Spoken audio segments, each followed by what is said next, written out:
अस्सलाम वालेकुम नादरीन, आप देख रहे हैं डेली प्यारा पाकिस्तान और मैं हूं आपका होस्ट शौकत मक्की। नादरीन, अहम आपको मालूमात से आगाह करते हैं। भारत के वज़ीर आज़म नरेंद्र मोदी ने पाकिस्तान के ख़िलाफ़ बहुत ही गलत बयानबाजी की है। इस बयान को पाकिस्तान की सोशल मीडिया पर बहुत ही मुख्तलिफ और इसको मुख्तलिफ रंग दिया जा रहा है और ये बयान पाकिस्तान के मुखालिफ बयान है। पूरी सोशल मीडिया पर मोदी के बारे में एक महाज खड़ा कर दिया गया है। नाज़रीन, हम आपको दोबारा बता रहे हैं, भारत के वज़ीर आज़म नरेंद्र मोदी ने पाकिस्तान मुखालिफ बयान दिया है। आइए आपको वो बयान सुनवाते हैं। आज आप देखिए, जो पाकिस्तान 70 सालों से भारत को परेशान कर रहा था,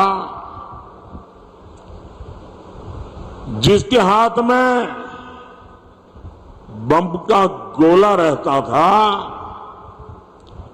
आज उसके हाथ में भीख का कटोरा है।